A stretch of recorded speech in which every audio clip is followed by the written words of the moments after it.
I sat at my mother-in-law's mahogany dining table, watching steam rise from my untouched tea as she explained why I needed to sell my house to fund my husband's latest business venture.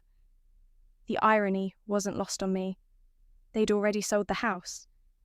They just didn't know it yet. My name is Aaliyah, and I've spent the last 12 years being the perfect daughter-in-law to a family that never wanted me. Just the suitable wife they'd reluctantly accepted for their precious Hugh. Darling, Valerie's voice dripped honey-coated venom, when a man loses his position, it's his wife's duty to support him. Wouldn't you agree, Gerard? My father-in-law merely grunted from behind his newspaper. He hadn't made eye contact with anyone since Hugh announced his layoff 3 weeks ago. The startup has real potential, Hugh insisted, pacing behind my chair. Stanley says we just need bridge funding until the Series A round closes. 6 months tops. I took a deliberate sip of tea, buying time. And you want me to sell my house for this bridge funding? Your house? Vivian, my sister-in-law, clicked her tongue. Isn't everything shared in a marriage? Not property acquired before marriage, I replied softly, years of financial advisory experience evident in my tone. The house is solely in my name, which is precisely why you're the only one who can help. Valerie leaned forward, her pearl necklace catching the light. Hugh needs this chance, Aaliyah. After everything our family has done for you. I raised an eyebrow. Everything you've done for me? Mother means, Hugh interrupted, shooting me a warning look, that family supports family. Stanley and I have the business plan ready. We just need capital. $2 million of capital, I clarified, from selling my house. It's a seller's market, Vivian chimed in. That colonial will fetch more than you paid. You could even profit. I watched her arrange the cookies on her plate, remembering how she criticised my modest home the first time she visited. Now it was suddenly worth liquidating for her brother's pipe dream.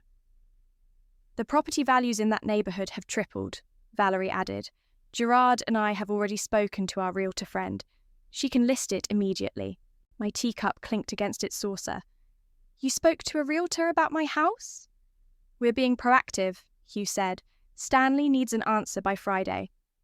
Friday, I echoed. That's rather sudden. Business waits for no one. Hugh's voice carried that familiar condescending tone. You wouldn't understand the pressure I'm under. Because I'm just a housewife now? I smiled.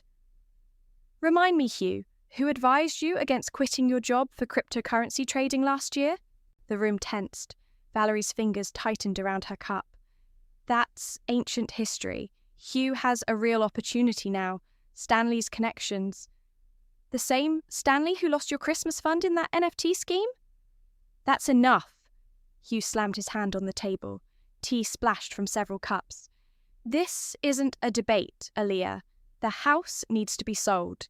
I've already promised Stanley. You promised him my house? I stood slowly, smoothing my skirt. How interesting. Sit down, Valerie hissed. We're not finished. Actually, we are. I picked up my purse. I have an appointment. Hugh grabbed my arm. You're not walking away from this discussion. I looked at his hand until he released me. You're right. This isn't a discussion. It's an ambush, and I don't participate in ambushes. Ungrateful girl, Valerie spat. After everything you've done for me. Yes, let's list that. I moved toward the door. The separate holiday dinners, the accidental exclusion from family photos, or perhaps you mean the time you told Hugh he could do better than a woman who merely worked in finance. That's not what I... Save it. I opened the door. You want my house? Fine, but you should know something. I turned back to their stunned faces. You can't sell what's already been sold. The silence was delicious. Hugh's face drained of colour. What did you say? The house. It's gone. Sold 3 weeks ago. I smiled at Valerie. Your realtor friend should have checked the public records. You're lying, Vivian whispered. The closing was last Thursday, but don't worry about where I'll live. I adjusted my bag. I've had plenty of time to make arrangements. 12 years of watching, learning, and planning, to be exact. What have you done? Hugh's voice shook. That's the wrong question. I stepped outside. The right question is, what am I going to do with the money? I closed the door on their shocked faces, walked to my car, and finally let myself smile. Phase 1 was complete, and they had no idea what was coming next. The key clicked in my front door lock for what would be one of the last times. I breathed in the familiar scent of lemon polish and old wood, remembering the day I first walked through these rooms 8 years before I met Hugh. Miss Alia? Reuben's voice echoed from my home office. I've brought the final documentation. I found my lawyer surrounded by stacks of papers on my grandfather's desk, the only piece of furniture I planned to keep. Reuben adjusted his glasses, looking more serious than usual. Everything's proceeding as planned, he said, spreading out several documents. The foundation paperwork is ironclad. Once the funds transfer tomorrow, there's nothing they can legally contest. Hugh will try anyway. Let him. Reuben's smile was sharp. I've handled entitled husbands before. The prenup you insisted on, the separate property documentation, it's all pristine. The house was yours before marriage, and what you do with the proceeds is your business. I ran my fingers along the desk's worn edge. Remember when I first came to you? Fresh out of business school, determined to buy this place on my own? You were my youngest client that year. Most people thought you were crazy to commit to such a large mortgage alone. My father said the same thing. I laughed softly. He couldn't understand why I wouldn't wait for a husband to buy a house. Guess he and Valerie would have gotten along great. A knock at the front door interrupted us. I tensed, but it was only Poppy, carrying 2 coffee cups and a familiar gleam in her eye. Thought you might need reinforcements, she said, handing me a latte. How'd the ambush go? About as well as your last family dinner with Robert. That bad? Poppy winced, perching on the desk corner. Did Valerie do her whole sacrificial wife routine? Complete with pearl clutching. I took a sip of coffee. But that's not even the best part. They'd already contacted a realtor. No! Poppy's eyes widened. Without telling you. Family supports family, I mimicked Valerie's tone. Apparently, that means selling my house out from under me. Reuben cleared his throat. Speaking of selling, we should review the Foundation's mission statement before tomorrow's meeting with the board. I pulled out the draft I'd been refining for weeks.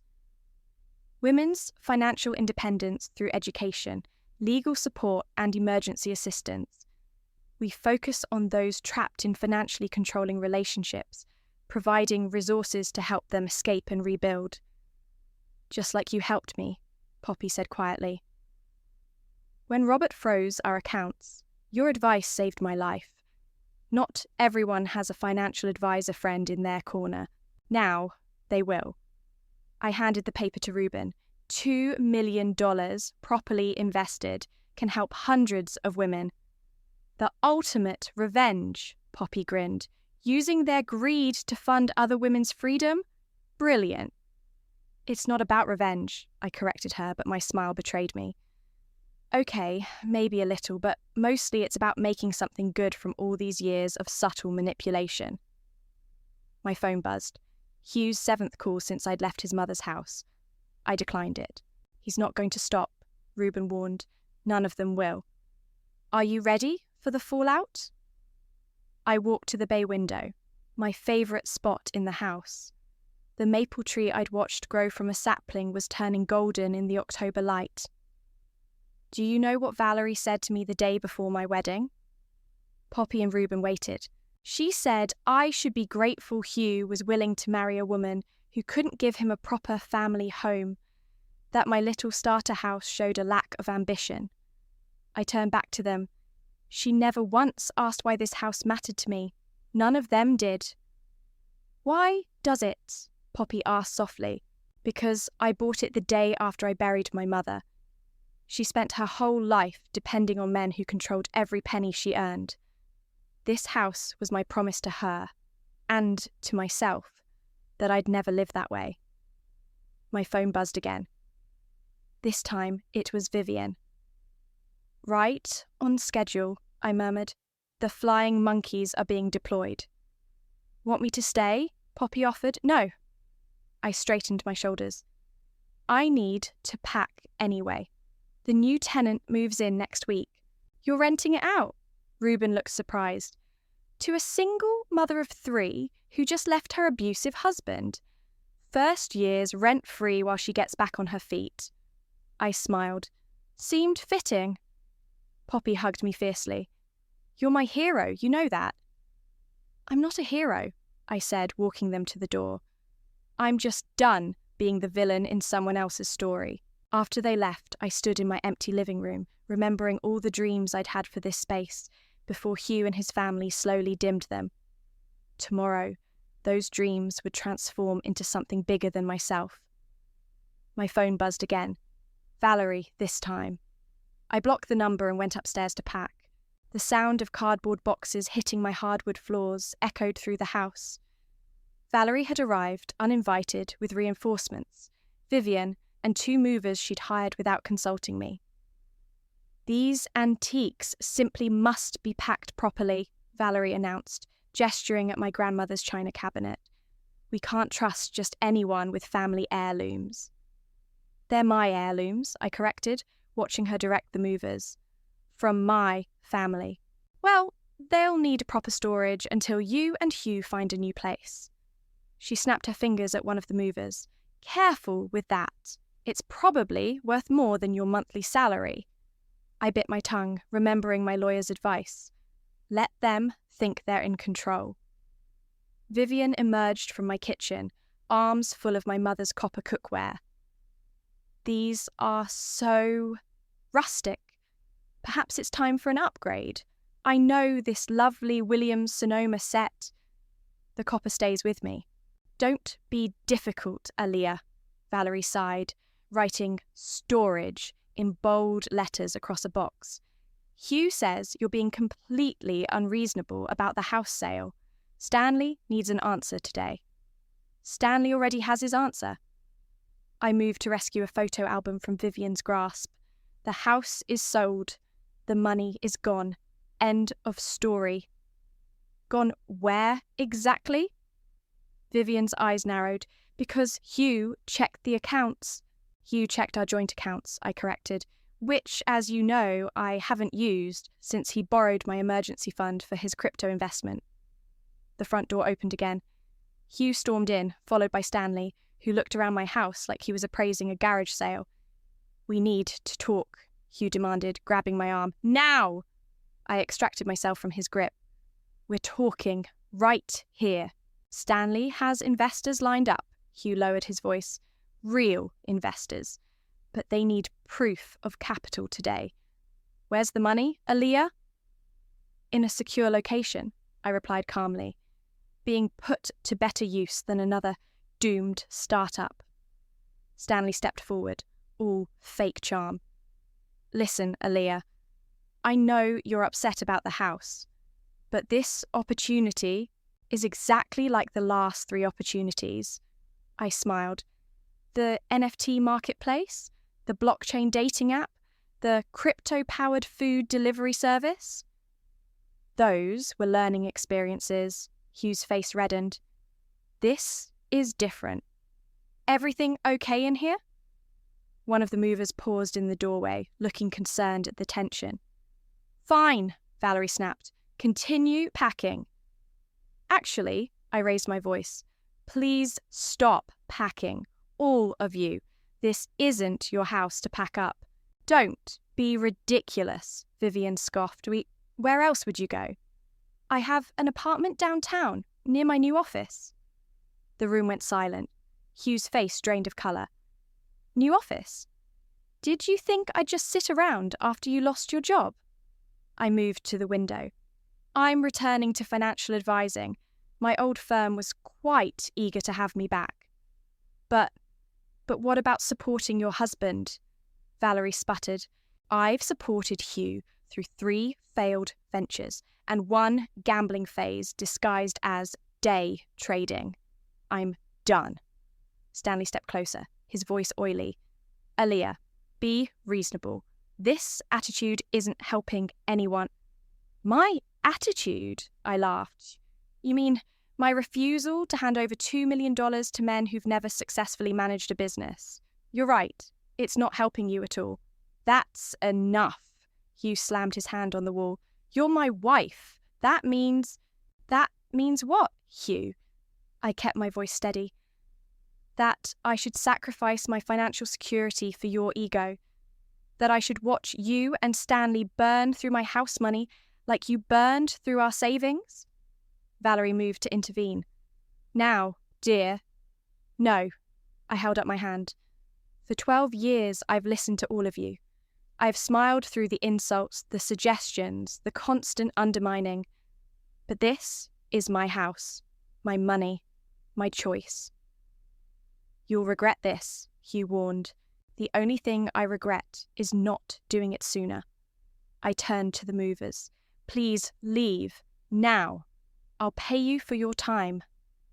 They quickly gathered their things, clearly eager to escape the tension. As they left, I faced my in-laws. You have until 5 o'clock to remove any boxes you've packed. After that, anything left behind goes to Goodwill. You can't do this, Vivian whispered. I already have. I opened the front door. And tomorrow you'll find out exactly what I did with the money. I think you'll find it enlightening. This isn't over, Hugh growled as Valerie pulled him toward the door. You're right, I agreed. It's just beginning. I watched them leave, Stanley trailing behind like a disappointed vulture. Through the window, I saw them arguing in the driveway, gesturing wildly. They still hadn't asked what I wanted, not once, but tomorrow they wouldn't have to ask.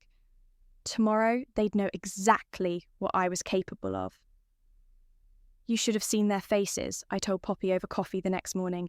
Valerie actually tried to pack my mother's cookware into storage. The copper set? Poppy's eyes widened. Oh, hell no. We sat in a quiet corner of the new foundation's office building. The space still smelled of fresh paint and possibility. Through the window, I could see workers installing the sign. The Aaliyah Foundation for Women's Financial Freedom. Are you ready for the grand reveal? Poppy asked, checking her watch. The family meeting's in 3 hours. Almost. I pulled out my laptop. Ruben just sent over the final numbers. 2 million in secured investments, generating annual grants for women escaping financial abuse.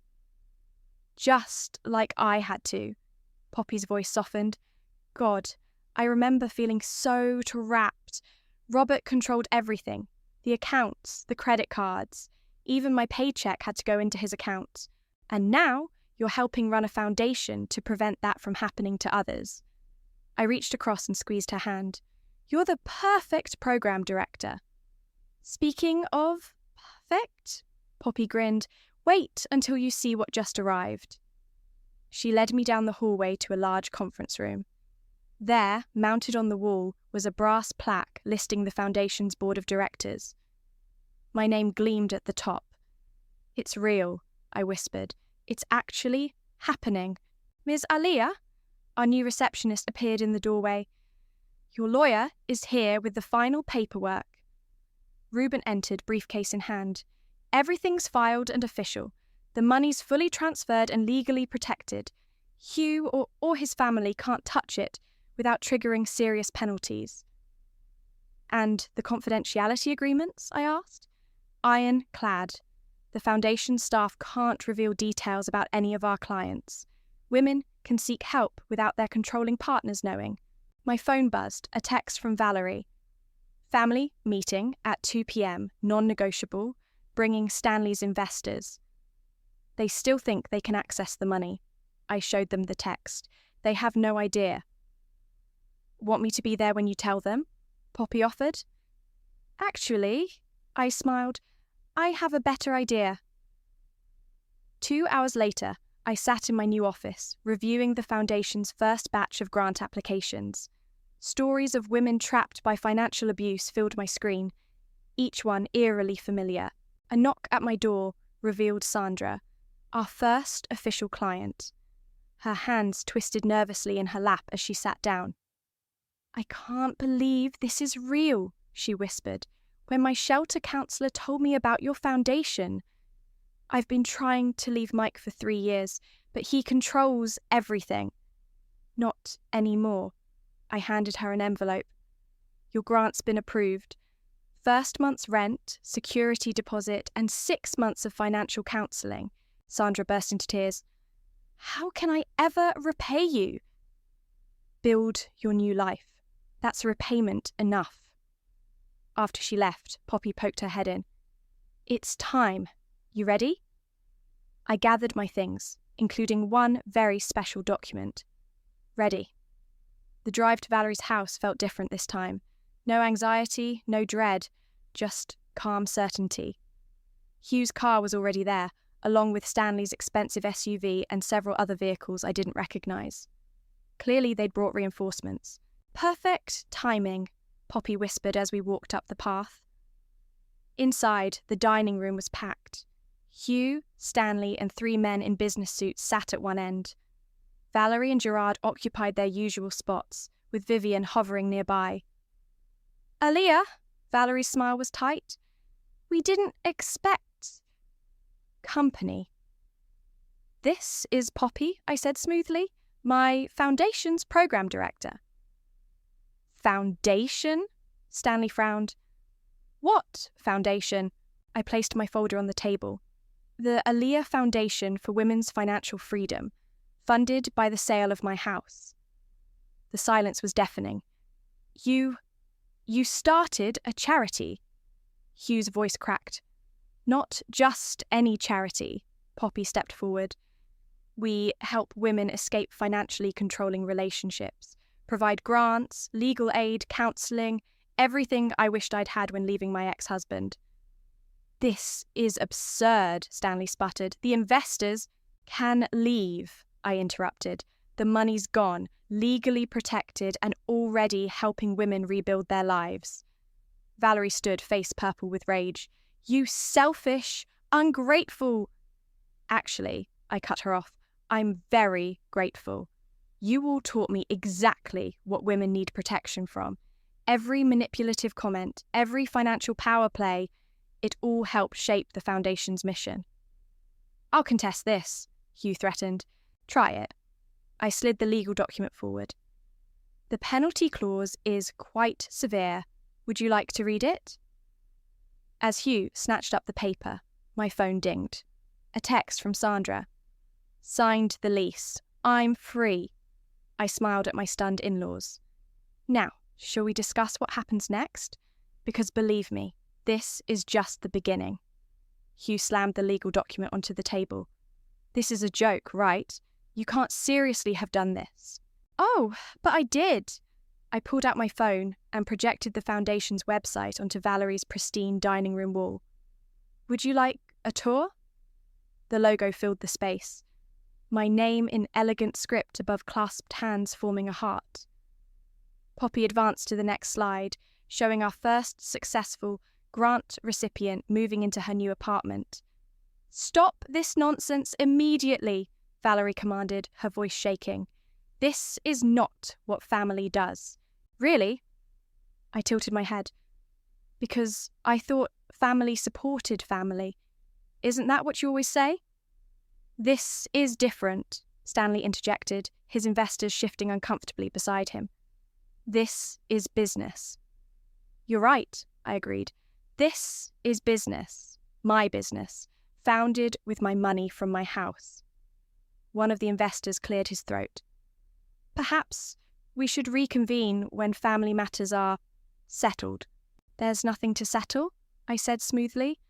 The money's been legally transferred. The foundation is operational. We've already helped 3 women escape financially abusive situations. Abusive? Hugh stood so quickly his chair toppled. Is that what you're calling me now? I'm not calling you anything, Hugh. But controlling someone's access to money, demanding they sell their assets, making financial decisions without their consent, there are names for that. Vivian's face had gone pale. You're making us sound horrible. Am I? I advanced to the next slide, our mission statement. Tell me, Vivian, who contacted a realtor about my house without telling me? Who started packing my belongings without permission? Who tried to pressure me into funding a startup I knew nothing about? That's different, she whispered, but her voice lacked conviction. Is it? Poppy stepped forward. Because it sounds exactly like what my ex-husband did. He also thought he had the right to control my assets, to make decisions about my money without consulting me. Stanley's investors were already standing, gathering their things. We'll be in touch, one muttered, not meeting Stanley's desperate gaze. Wait, Hugh called after them. We can explain. There's nothing to explain, I said quietly. The money's gone, but not wasted. Would you like to see what it's actually doing? I clicked to the next slide, Sandra's testimonial video. Her voice filled the room. I thought I'd never escape. He controlled everything. This foundation saved my life. Turn it off, Valerie demanded. Why? I kept my voice level. Uncomfortable seeing the reality of financial control? Gerard, who had been silent until now, suddenly spoke. She's right. What? Valerie whirled on her husband. She's right, he repeated louder this time. What we did, what we tried to do, it wasn't right. Gerard, don't you dare! No, Valerie. He stood slowly. I've watched you manipulate and control for 40 years. I stayed quiet when you did it to our children. I stayed quiet when you did it to Aliyah. But this, he gestured at the presentation, this is good. This helps people. Hugh stared at his father in shock. Dad! I'm sorry, son. Gerard shook his head. But your mother and I, we taught you wrong. About money. About control. About everything. Stanley, seeing his last chance slipping away, made one final attempt. The startup's dead, I cut him off. Just like the last 3 ventures you convinced Hugh to invest in. How much of his savings have you burned through, Stanley? The room went very quiet. Would you like me to answer that? I turned to Hugh. Because I kept track. Every dollar you gave him. Every investment that went nowhere. While you were following Stanley's schemes, I was watching, learning, and planning this. You betrayed me, Hugh's voice cracked. No, I stood gathering my things. I freed myself, and now I'm helping other women do the same. This isn't over, Valerie hissed. Actually, it is. I nodded to Poppy. The foundation launches publicly tomorrow.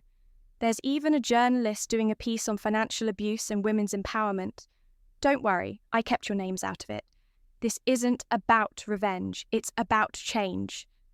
As we turned to leave, Hugh called out, What am I supposed to do now?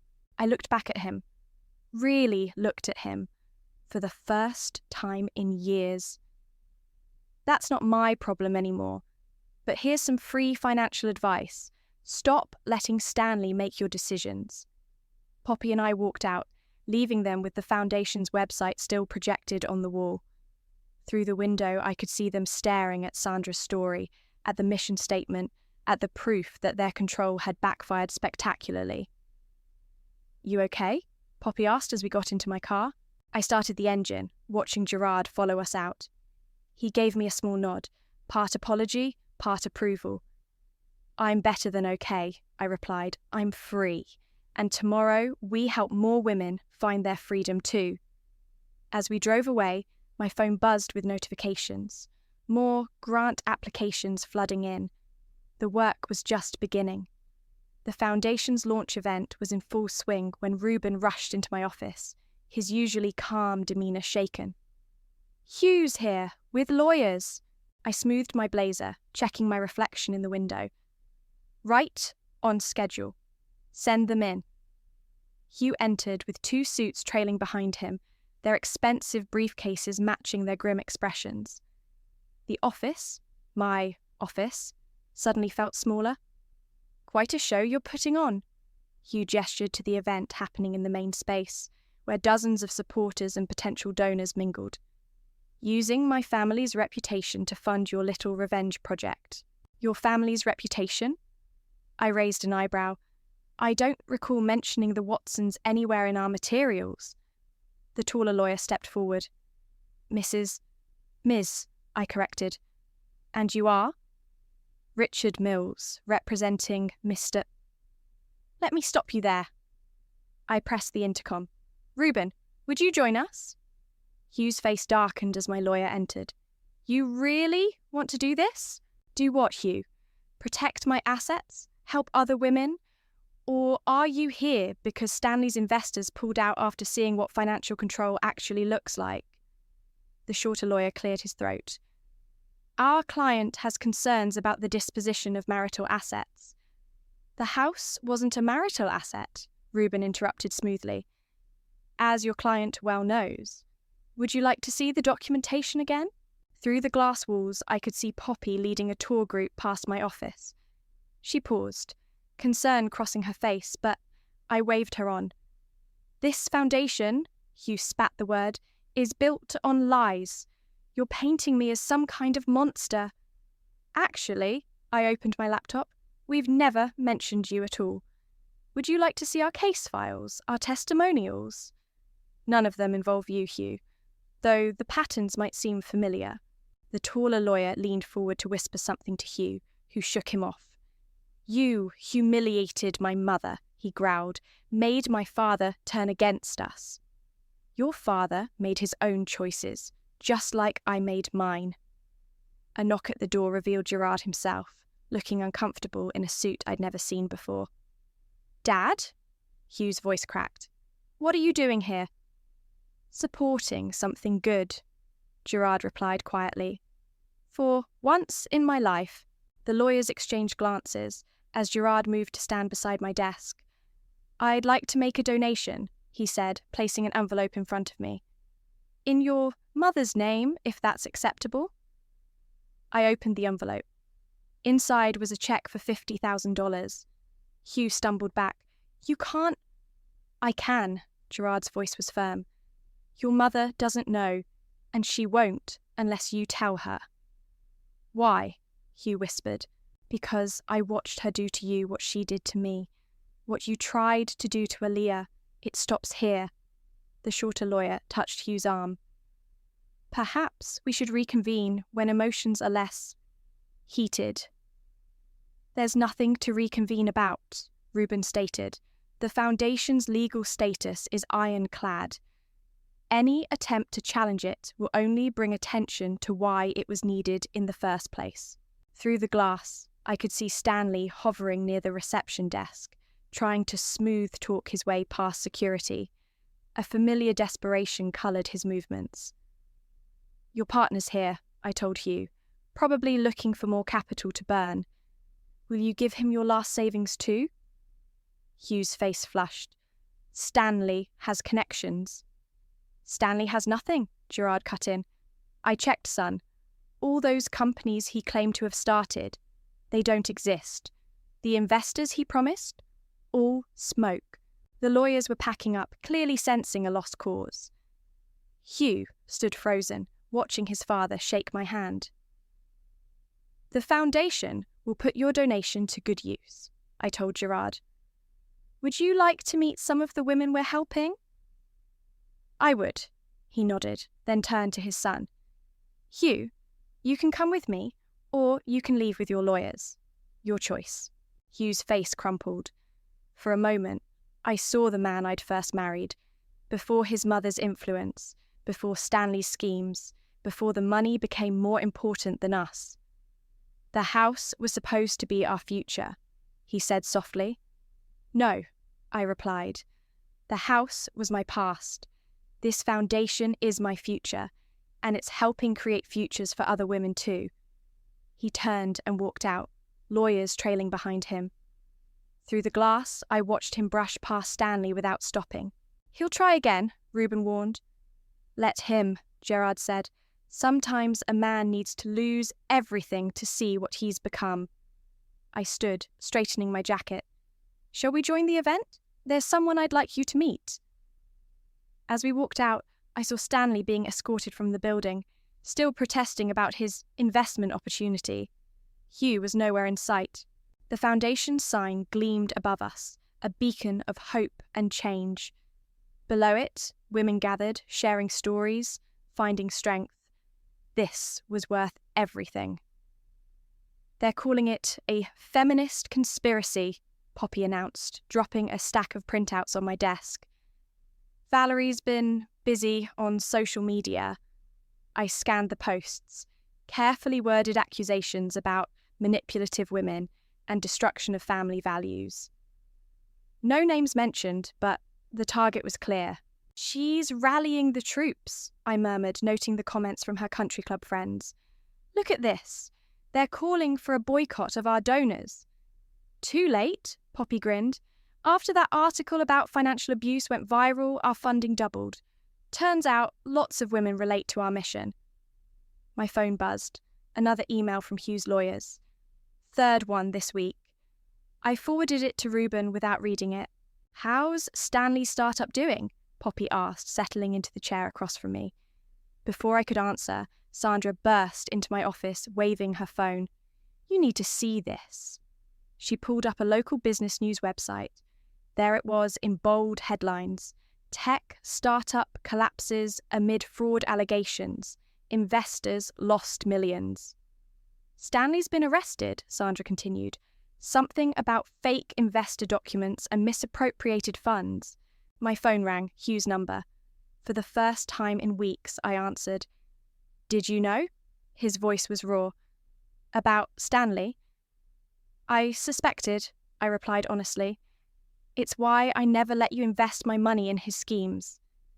He took everything, Hugh whispered. The startup funds, the investor deposits, even Mum's retirement account. I closed my eyes. How much? 3 million, maybe more. The police are still calculating. Poppy and Sandra exchanged glances and quietly left my office. Hugh, I said softly, why are you calling me? He paused. I don't know. Maybe because you were right about everything. That couldn't have been easy to admit. Mom's hysterical. Dad's just quiet. Vivian's husband is threatening divorce because she gave Stanley their savings without telling him. The foundation has resources, I offered, for families affected by financial fraud. Is that supposed to be funny? No, I replied, it's supposed to be help. Real help, not enabling. A long silence followed. Finally, Hugh spoke again. I filed for bankruptcy this morning. I know, Reuben told me. Of course he did. Hugh's laugh was bitter. You really planned for everything, didn't you? I planned to protect myself, I corrected. Everything else was just karma. Karma, he repeated. Is that what you call it? What would you call it? Another pause. Justice, maybe? Dad says... He says you did what Mum should have done 30 years ago. Gerard's been volunteering at the foundation, I told him, helping other men recognise financial abuse patterns. Mum calls him a traitor. And what do you call him? Brave, Hugh's voice cracked. Braver than I've been. A notification popped up on my computer.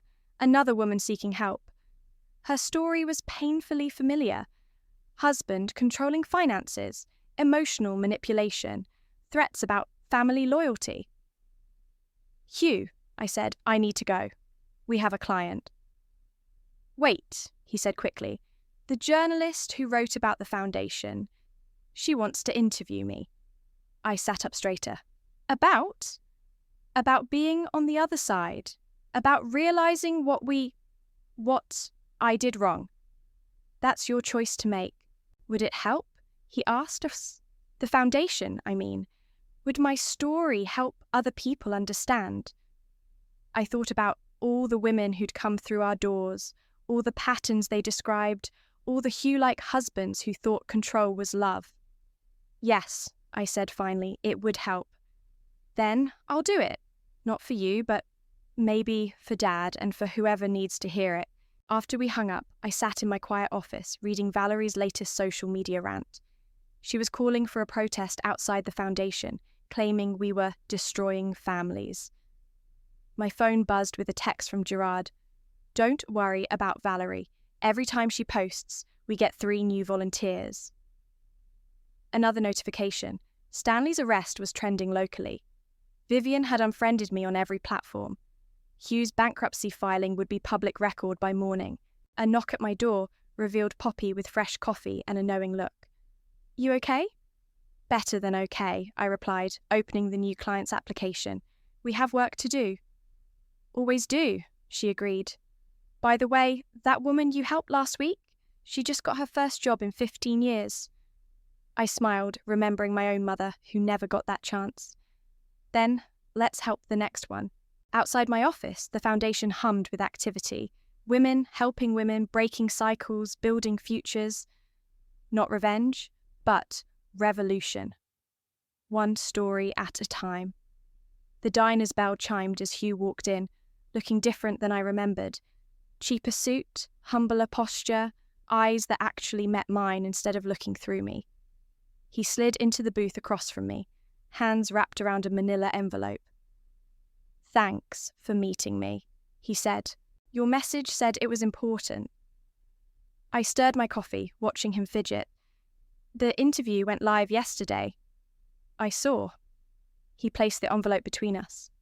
That's why I'm here. Outside, autumn leaves skittered past the window. The same season I'd bought my house, all those years ago. The same season I'd sold it to start the foundation. Mum's furious about the article, Hugh continued. Says I betrayed the family by admitting everything. The control, the manipulation, Stanley's schemes. And what do you think? I think... He opened the envelope, pulling out documents. I think it's time to make things right. I glanced at the papers, financial records, bank statements, old emails. What is this? Evidence. Stanley wasn't working alone. There were others helping him target wealthy families, pressuring wives to sell assets. He pushed the papers toward me. I'm testifying next week. That could implicate you too. I know. His smile was sad. Maybe that's the point. My phone buzzed, a text from Poppy. Turn on the news now. I pulled up the local station on my phone. There was Valerie being led out of her house in handcuffs. The headline scrolled, Country Club fraud ring exposed. Dozens of women victimized. Dad gave them the evidence this morning, Hugh said quietly. He's been gathering it for months, ever since he started volunteering at the foundation. I watched my former mother-in-law duck into a police car, her perfectly coiffed hair hiding her face. She knew about Stanley's schemes? She helped create them. All those society connections, the pressure on wives to support their husbands. Hugh's voice cracked. She did to other families what she did to ours. The waitress refilled our coffee. On my phone, messages poured in. Women recognizing their stories in the news, reaching out for help, offering to testify. The foundation will need to expand, I murmured. That's the other reason I'm here. Hugh pulled out one final document. My trust fund. What's left of it. I want to donate it. I stared at him. Hugh, not to make amends, he said quickly, or win you back. That's not... I know that's over, but maybe it can help someone else avoid my mistakes. It's a significant amount. Use it for legal aid. Help women fight back in court. Whatever you think best. He stood, straightening his worn jacket. You always were better at helping people than I was. As he turned to leave, I called after him. Why now? He looked back, and for a moment I saw the man I thought I was marrying all those years ago. Because you showed me what real strength looks like. Not control, not manipulation, just quiet, determined strength. Through the diner window, I watched him walk away. My phone buzzed again, Gerard sending a photo of the Foundation's newest support group. Women of all ages, sitting in a circle, sharing stories. Breaking free. Back at the office, Poppy met me with fresh statistics. Calls are flooding in, women recognising their own Valeries, their own Stanleys. We're going to need more counsellors. We'll have the funding? I handed her Hugh's trust document. And something else. I showed her my draft of a new programme. Breaking the cycle, helping reformed controllers become allies. Think it'll work? Gerard's living proof it can. I watched another police car pull up outside Valerie's house on the news. Sometimes the biggest impact comes from unexpected allies. Poppy squeezed my shoulder. You know, when you sold that house, I thought it was about revenge, but it was never about that, was it? No, I smiled, watching a young woman walk into our office clutching one of our brochures. It was about transformation. Theirs, mine, everyone's. The woman looked up, hope and fear warring in her eyes. I recognized that look. I'd worn it myself, standing in my empty house, deciding to change everything. Welcome to the Foundation, I said, extending my hand. Let's talk about your future. Behind her, the wall of success stories gleamed. Photos of women who'd reclaimed their lives, their money, their power. Soon, she'd be among them. Not because of revenge, but because one quiet act of rebellion had started a revolution. One house had built a foundation, and that foundation was building freedom, one story at a time.